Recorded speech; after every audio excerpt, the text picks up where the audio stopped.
Oh, well, it's really nice to meet you. Hi, I'm Katie. I'm Rocky. Nice to meet you. How's it Rocky. going? Good. So I'm curious. When was the last time someone called you Sindra? uh, well, probably mostly my family, but also it's only when I'm at a doctor's office or something. That's Right. because that is my legal name. I didn't Yeah. change my name legally, but yeah, that's what they that's the only time. So sometimes it's like weird. Wait, Is who's that my that? name? Yeah. How is my pronunciation of it?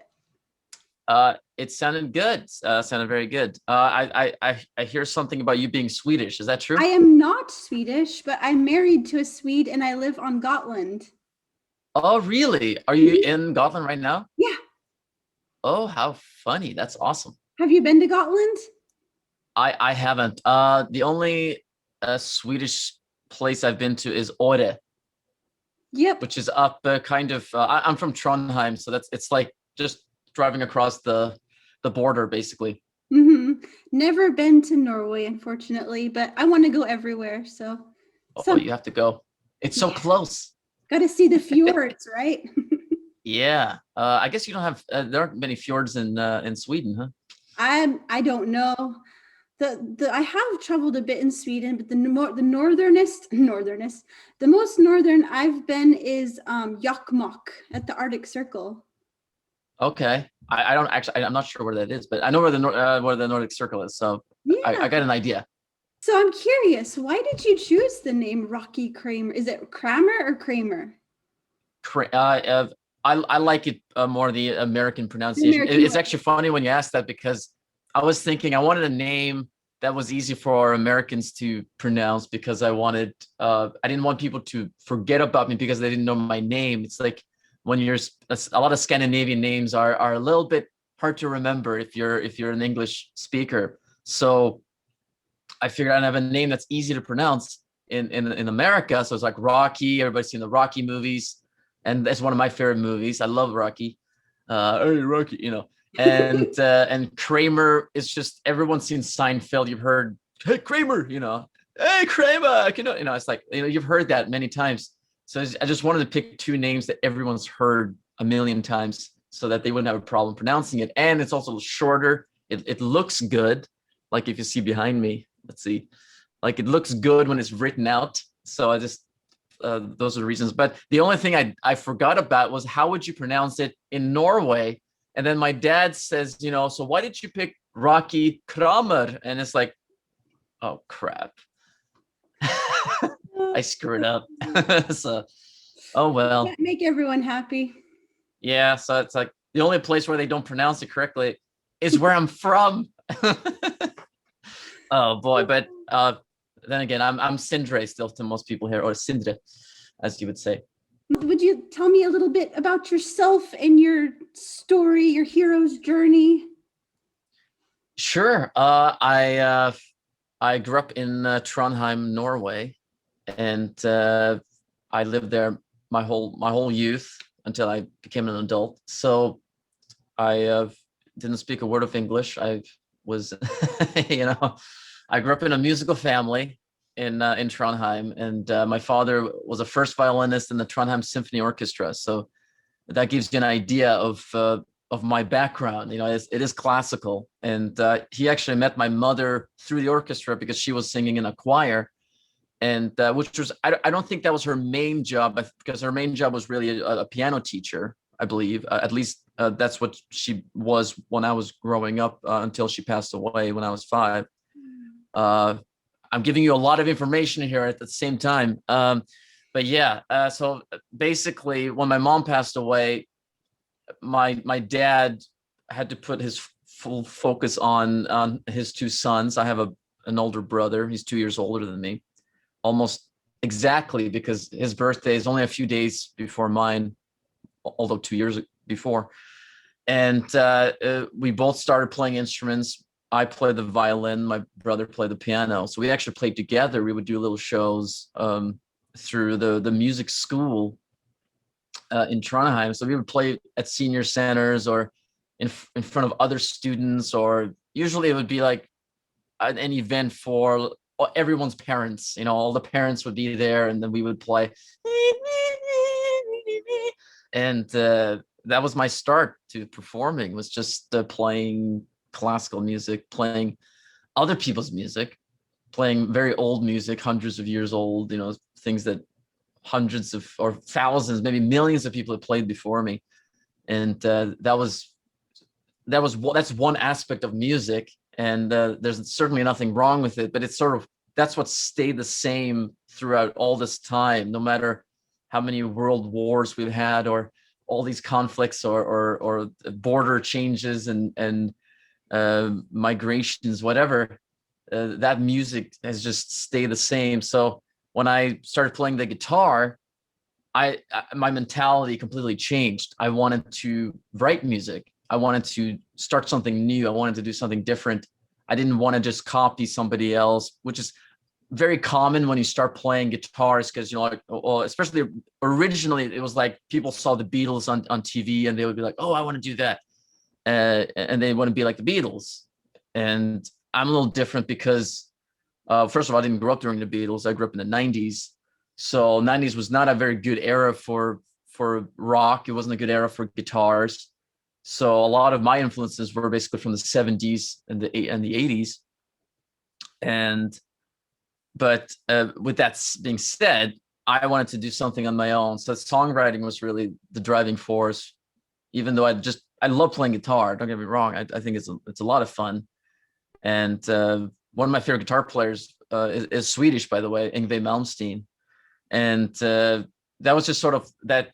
All those influences were great, but I wanted to do something that was my thing. And I tried not to pay too much attention to what they were doing. It's a little bit of, you learn a little bit what to do, you learn a little bit what not to do, and then you create your own thing without trying to copy other people. And then you kind of create something that hopefully people haven't heard before. It's not just something that sounds like, oh, it sounds like this or that, even though you may feel like you've heard it before. I know some people say, like, I feel like I've heard this before, but not because it sounds like another song, but because it has like a sort of a good vibe to it. You know what I mean? Like, it's just like, hey, that's fun to listen to, hopefully.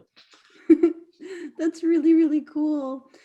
Yeah, so I heard, I was reading about you, Google sneaking around, that your career was really starting to take off, and then COVID happened. Yes. Oh. It's a real bummer because we spent a few years on the album, recording the album, and then we were. It took us a while to make the music video, because we wanted to have some animation in it. We wanted special effects, and that's a whole. That's a completely different world to the music world, because the music, like, you're in the studio, you record, you mix, you master, and it's kind of like you're in a very closed place. It's private. Then with when you're getting into film and videos, you're usually on a big set. There's lots of people there. You don't know everyone's name. You got John over there, whoever he is, and it's like there's like 1,000 different people around. You don't know what's going on, and everybody's looking at you while you're standing there trying to make it sound like you're singing to the song and all that. And then that's being sent to an editor, and then someone else. Like, this was a very international project. We had, like, the video went all over the world, basically, and to be put together. But it took a while. So we got the video done. The album is done. It's mastered. It's ready to go. We put the album out in August of 2019. We go on tour, or actually before the tour, we went to Sturgis. We played at Sturgis. It's a big motorcycle rally up in South Dakota. And then we go to the UK in November.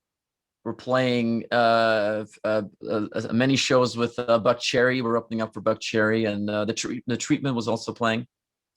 And it was fun. It was a lot of fun. And we're getting excited. We're getting ready to do or we're planning a summer tour for 2020, like in the beginning of 2020. And then obviously something else is going on in the world. And all of a sudden we're just, okay, we're going to have to put this on pause.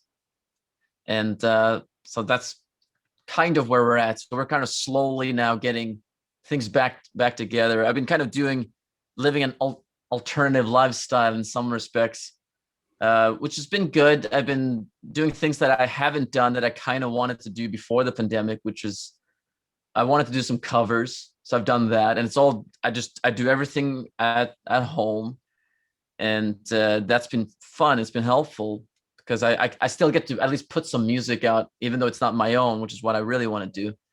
And I've been performing live on Twitch, which I also wanted to do before the pandemic, but I didn't. So it did give me the opportunity to try out some new things, but I definitely want to go back and at least finish the tour and start working on the next album, which I am actually working on the next album. I'm recording demos right now. I just got a new microphone in today. It's like, woo, so it's been fun.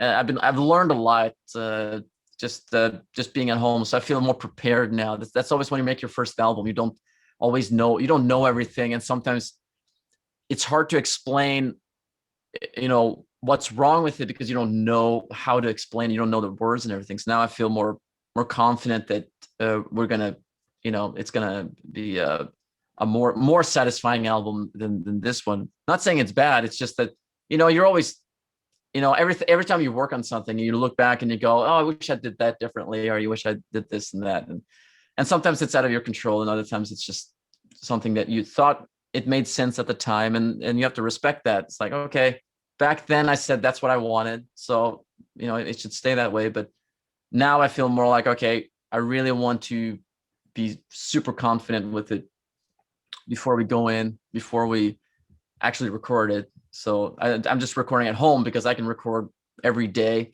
and the only people that are annoyed by it are my neighbors. Oh, I totally hear you though about the whole looking back and being tempted to be embarrassed or whatever, or know that you could do better now. As a person, I've been making videos on YouTube for 2 years, but when I look back on my old videos, I'm not ashamed of them. Like so many people talk about being like, oh, I'm so cringy. Like, no, I'm proud to see how far I've come. That's true. It's improvement. I mean, it's better that you look back and say, you know what, I think I'm better today, than looking back and saying, I was better then. What am I doing now? That is a good point. But I think you're not Swedish. Scandinavians are taught more of you're only competing against yourself mentality. And right. Americans have a much more, or a lot of Americans are taught a much more like, you got to be a winner 24/7. Yeah, that's true. There's a lot of competition here. I feel like everything has to be ranked. Everything has to be in a category, and then it's like, okay, who's best at this? Who's best at that? And it's I think that I should say Scandinavians. I was going to say Norwegians, but I think Scandinavians just are more. I think they just appreciate things more for what they are, instead of always having to compete or make it into a competition. And not to say that Norwegians or Scandinavians, they love skiing and all that, and they love winning in the Olympics or Tour de Ski and all that stuff. But I think that outside of sports, especially with art, I think art should not be a competition. It's not, it's like, this is something that, like, if I write a song about something personal, you can't say, okay, what I wrote about something personal is either more or less important than something that somebody else wrote about somebody's body parts. You know what I mean? It's like, it's like, wait, let me do my thing and let other people do their thing. Even if I can't relate to what they do, it's like, let them have their thing. They have their audience, even if I think it's superficial or whatever. It's like, I'm fine with them doing what they want to do, as long as I get to do what I do, and it's not, put in some sort of category and ranked up, and it's like, you have to be in this league, and it's just too much of that. Totally. So that's a funny thing. I was researching about you and seeing that you actually became an American citizen. And so you're a Norwegian who went to America, and I'm an American who went to Sweden. Yes. So, what were some culture shocks that you endured coming to my country? Gosh, a lot. I think a lot of it is sort of the mentality is definitely different. Which part of the U.S. are you from, I'm if you from don't mind me Utah. asking? Utah. Okay, I want to say, have I been to Utah? I haven't been to Utah, but I've flown over there many times, and I know some people in Utah. I mean, I came here because I wanted to be in the music industry, and I felt that in Norway, I tried to. Uh, I looked for opportunities. I sort of got in touch with people in the industry. Things didn't happen. At some point, you're saying, how long am I going to try this? How many small clubs am I going to play for, 30 people or 50 people or 100 people until something happens? Because in many cases, in Norway, at least, it's sort of, it doesn't necessarily happen big time. And I wanted to make a living out of it. I didn't want it to be something that is just something you do on a Friday night playing in front of drunk people at a bar. And so it was important that it was something that it made sense career wise. So that's why I wanted to go here. And it's kind of, I feel like the US is very different in when you're here versus the way it's portrayed in movies, on television. It's very different because it's everything is sort of cherry picked, and I won't get into all the racial stuff and all the sort of discriminations aspects of it, but there's definitely a lot of bad stuff going on when you look closely. If you got your magnifying glass, you see a lot of bad stuff, and that's something that is a little bit scary. But I'm hoping that it will improve over time. I'm not sure if it will. I feel like the older I get, the more skeptical I get about which direction we're going in. Just seeing what people believe in, especially because of the internet.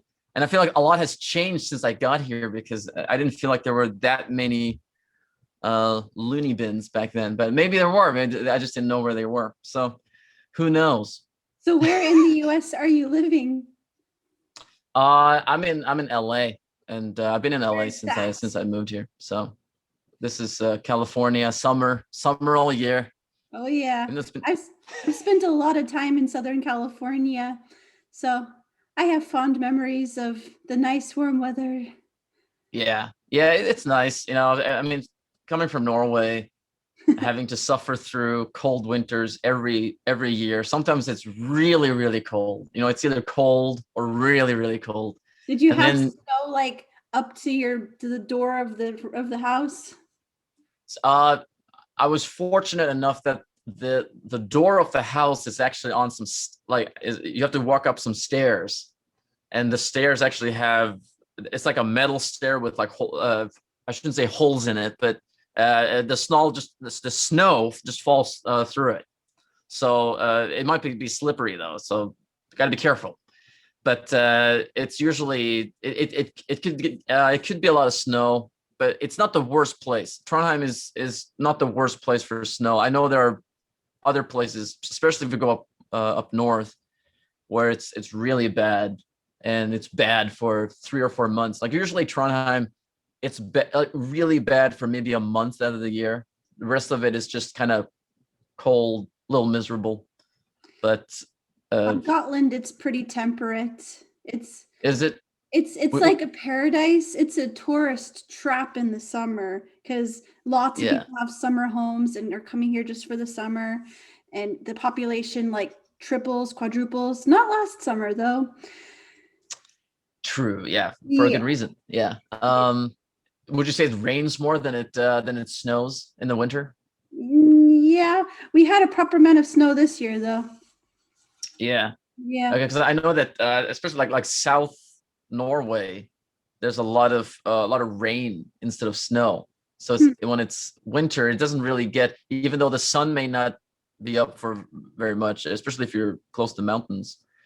Uh, it rains more than it snows, so it's not that cold. You just don't get the warmth from the sun for like 4 months out of the year. So I'm curious, how do you find Californians? Uh, Oh gosh, how can I answer this? There's definitely a mixture of people here, which I think is good. It's fun. You never know who you're going to come across. I think that it depends on where you're at. I've noticed there's a difference in attitude. If you're in LA, there's a lot of people that come to LA. They're not from LA, me included, that they come here looking for success. And sometimes wanting that success comes with a certain attitude. So that's one type of people. And then there's people that I think are the nicest people I've ever met, and they're lovely. And that I've noticed that there's even the people that aren't necessarily trying to be in the entertainment industry. I find them entertaining to be around. You know what I mean? If that makes sense, like they're just sort of fun people. So I like that attitude. I like this sort of joking around and just having fun in life. It doesn't have to be too serious, and not taking yourself too seriously is also makes it very easy to get along with me, because it's like, get out of here, stop talking about yourself, which is what I have to do right now. No, I mean it's just fun to talk in general. Like I'm happy for you to talk about yourself. I had a question. Oh, yes. So do you find a lot of divas in California? I think so. It depends. Some people are, in the industry are very nice. They're very nice, and you get along with them, and you kind of feel like they're capable of having. They're capable of dealing with negativity and dealing with rejection, because there's a lot of rejection in this industry. Because like if you just thinking about what I've done, all the things I've done that hasn't happened, you can certainly develop a very bad attitude. And it's nice meeting people that just have a good attitude, because I do definitely come across people that are, like, okay, I'm the best in the world, I'm better than everyone else, and all that stuff. And it's like, I don't need to hear this. I think it must be easier to deal with that with the Scandinavian mindset. Like it's much easier to it's probably easier to not get like starstruck and like dopey about things, because you're like, people are people. Right. That's the Scandinavian mentality. Like it shocked me to my core when my husband told me that in Sweden they don't call teachers by Mr. and Mrs. Like, yes, that's true. I know that is something that I'm so used to that. Like ever since my first teacher, it was always first name. That's always the way we did it.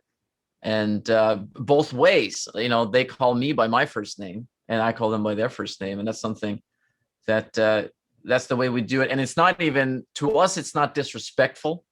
It's not, we're not, pushing the teachers down in the dirt. It's just, that's just how we are. It's maybe more friendly, and it's not trying to be, super, big and tough around little kids. It's more about just saying, okay, you're here to learn. We're trying to create a safe environment, and you can call me by your first name. It's like, it's never even a thought to us. That's just the way it is. it's so interesting thinking about the differences between the mindsets and the goals and the points of view. It's like I was really shocked to learn about Jantelagen. Yes. Yeah. I was gonna mention that is kind of I believe it comes from Sweden, but we definitely learn about it in Norway, and it is a mentality that is I would say fairly common, and that's maybe it might be the reason why it's a little tricky to be successful, is because of the sort of don't think you're better than us and all that is kind of, it's like, just keep everyone, it's more about sort of keep everyone equal in a sense.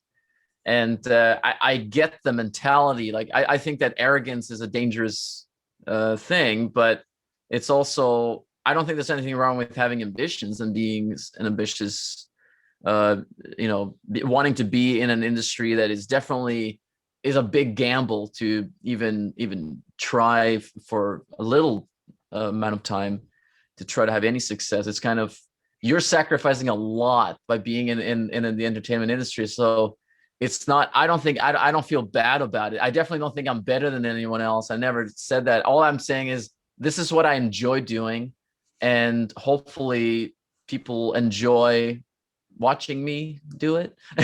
You Yeah, know? totally. So I So never try to be, and I never try to say like I'm a great guitar player, or that I'm the best guitar player in the world. You know, that's just, and it's not even my goal. To me, it's just about doing something that is fun to listen to, or something that you know. It's always fun when you get reactions because they're like, "Wow, you know, that's great." You know, and it's like, okay, well, you can say whatever you want. Just I'm not gonna say it. yeah, it's so refreshing. Americans need more Scandinavians, I think, especially in the entertainment industry. I remember you probably never watched a TV show called Happy Days. No, but I've heard Okay, about it. I'm that's familiar. Is that the one with Fonzie? yes, exactly. It The is. guy Yeah. who played the Fonz, Hey. Yeah. the guy who played the Fonz, Henry Winkler, was a huge star in the 70s because of this show. Like Yes. crazy huge, but he never let it get to his head. And I listened to an interview where he Awesome. was like, never believe people, like, don't let people tell you that you're better than you are. Like, just Right. you can enjoy And the moment, but other than that, just kind of let it go. You mentioned your Twitch streams a little bit ago. Would you like to share a little bit about that? What that's been like? sure. So the my thought was when the pandemic happened was that, you know, nobody can go to a rock concert anymore, and I can't play a rock concert. So why not you know, combine the two? Why not put on a show that is essentially, it's a live show. So whatever happens, happens. Is it good? If it's good, it's good. If it's bad, it's bad. You know, and but I just wanted it to do something that lets people kind of feel like they're at a rock show for a little bit. And I picked Tuesdays because that's like the slowest day of the week. Nobody does anything on a Tuesday usually, right? So it's like, okay, I'm calling it Rock and Roll Tuesdays, and it's at 7 p.m. Pacific, which is a horrible time if you're in Scandinavia. And I have some friends in Norway. I've actually had a few people from Sweden tune in, and I'm thinking to myself, it's so late for them. It's like 4 in the morning, and that's way too late even for rock and roll. But I just thought that it would be fun to do something that allows me to play. I can play guitar, I can sing, I play a little bit of my own songs. I do a lot of cover songs. I do requests if people want to hear either certain artists or certain songs. I try to accommodate it, try to be as accommodating as I can. But it's tricky because normally when I do a show and when any band goes on stage, like everything is rehearsed. Everything, like they've rehearsed for weeks and everything. They've done sound checks and everything, and they have sound guys, and they have a lot of people in the band. They got crew members. I do everything myself. Like I have, you know, I control the camera switching. I control the audio. I play and I sing, and it's like it's a lot of work for one person, but it is at least it gives me the ability to do something while everyone's stuck at home. So I probably won't be doing it when things go back to normal again, whatever that normal will be. But definitely, it's definitely helped because it forces me to prepare for it, and to make sure that I maintain, you know, my voice and my guitar technique, and just it encourages me to go out and run and get exercise and eat healthy, so I don't so I have make sure I have enough energy and all that for the show. Uh, but it's definitely something that is temporary, and but yeah, but either way, it's been fun, and I think I've gained some new fans, and maintained some fan relationships. So yeah, it's been good. That's a really cool thing. And it occurs to me that the people that show up every week and you learn their names and stuff, like they're super fans. They're people that are gonna wake up in four in the morning for you. They're gonna support you every step of the way. And it's like when they see you on TV, it's not like, oh, that's just another celebrity. Like that's our Rocky. Ah! That's right. Yeah, it is fun because when I think about something being live, it's a little bit intimidating, but it also gives the opportunity to communicate, because on Twitch you have a chat, and in the chat you can write stuff. You can say, hey, this and that, and that gives, I guess, both of us, both sides, the opportunity to have someone to talk to about rock and roll for a little bit, which there are limited options because there's no shows. You can't go to a rock concert, so it's I think it's nice having that. It's like a community, it gives people the ability to kind of and they're kind of talking to each other now. It's like you got people coming in from Brazil or from Canada. There's a lot of Canadians, a lot of Brazilians apparently on Twitch, so they like tuning in, and we just have a good time together, and we play all kinds of different things. There are no real rules other than just have a good time. That sounds really fun. Before you said what a crappy time it was, I was like, ooh, I want to try to catch a stream, but alas. Yeah, it's I know. I've been thinking about it, and we've been talking about it. Like, if I do it earlier, like, here's the problem with rock and roll is that it's when you're early in the morning, it's like you don't feel like picking up the guitar and start rocking out in front of a camera, and your voice is like, it takes a little while to sort of get in that mindset. It's like AC/DC, they're not ready until 8 p.m. It's you got to do it. So I wish that I could go live sooner, because I think it would be beneficial to go live. If I went live about noon, it would be about 9 o'clock for like Scandinavians. Mm-hmm. And by the way, we even have people from Russia, which I think is even another couple hours later. Maybe it's so early for them. They want that early morning rock and roll. But catching that European crowd would have definitely would have been beneficial. But it's just you have to sort of, there's a sacrifice. You have to pick one or the other. Yeah, I hear you. Well, if you ever do a noon stream, I will definitely want to be there. Awesome. And I will definitely put the links to that in the description, because check them out, people that are watching from the US, and tell me how cool it is. And for those of you who do miss it, you can actually watch it afterwards. It stays on for 2 weeks on Twitch, and it's also it ends up on the Allied Artists YouTube channel, which is my label, and you can watch it there forever, even though it's slightly degraded in quality because it's the downloaded version of the Twitch show, which is also sort of a little bit downgraded. So it's not the crispest quality, but it does give you a feel for what it's about. So hopefully that might help. That's cool. I think probably also when you're used to professional grade equipment, like what sounds fine to the normal ear is sounding like to a professional musician ear. Which is kind of feel like I'm circling back to why I'm getting so many microphones lately. It's just to sort of figure out like what's the best way to record things, and because different microphones, they do different things with the source.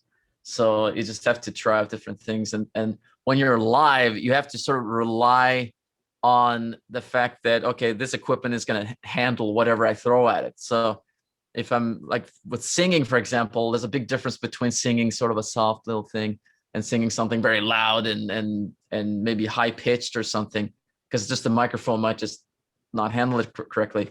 So like on my side, I have to be as careful as I can, and then hopefully what I'm sending to people is something that they will appreciate. Will sound good to them. And everybody's listening to it on different systems, and they got different speakers, and somebody's got those little Apple things, and so you're just hoping for the best. Yeah. If you want to hear original music, it is on. You can check out my YouTube channel, which is just youtube.com/Rocky Kramer. Yeah, I found you. It was pretty easy. I listened to some of your covers and things. It was really cool. Yeah, the covers that's just something that was just a way to keep myself busy during the pandemic, and pay tribute to some of my heroes. some of the bands that I enjoy. What are you proud of? Ask a Scandinavian that. Yeah, that's a tricky one right Okay, there. what do you feel good about? I think that, when I think about the reason why I'm here in LA right now, I basically went here looking for a record deal and a green card, and I got a record deal within 11 months. I had the green card in I guess maybe 3 years or so. Took a little while. And now I'm a citizen, which was also sort of, I wanted to be not so much an American, but I wanted to be an American and a Norwegian, just to make that clear. I didn't want to throw away my Norwegian citizenship. I'm very proud to be Norwegian, but I also wanted to be an American. It's something that I wanted to be since I was at least like 15. And the first time I was in the US was when I was 9 years old. So that was like one of my first, like, whoa, this is different than Norway, being in New York City, on like Times Square. It's like, this is a different place. I want to be here when I grow up. So I feel I am proud of having accomplished something that I set out to do. And I do have an album out, which is also another goal, which is sort of, everything's sort of related to each other in one respect. It's mostly related to, getting signed and then getting an album out. But I'm kind of proud of, I guess I'm proud of still being able to do it, even though it's sort of a tricky time to do it. I feel like I'm here. I'm not going anywhere. I'm in it for the long run. So, you can't get rid of me. So I'm here. As soon as we can play shows again, I'll stay here.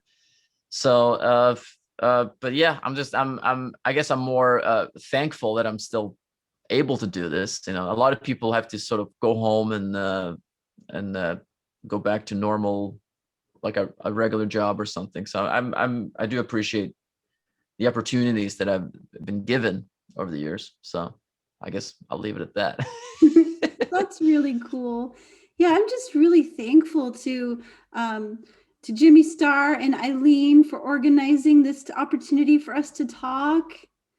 Yes, it was a wonderful. I was told, by the way, that the interview was with someone from Sweden, and I was thinking, am I going to do this in Sweden? Well, I won't. I can't do it in Swedish, but I was thinking, do I have to speak Norwegian or English? Like, I wasn't sure. So so I was like, I don't know how this is going to work out, because I even though I speak Swedish a little bit, like hur mår du? And things like that. Ja, mår bra, tack. Bra, yeah, jättebra. I don't know everything, and I wasn't sure if I would be comfortable with it, but well, I'm glad it's been a pleasure. Is where I'm getting to. Yes, and I just want to thank you, of course, for taking the time to talk, and I look forward to listening to more of your music and watching as your career progresses, as you're able to get back out on the road. Yes, I'm looking forward to it. It's gonna be fun. Yes. So the way that I end my conversations is I give hugs. Oh, Hugs. well. We're gonna do it like this. Is that better?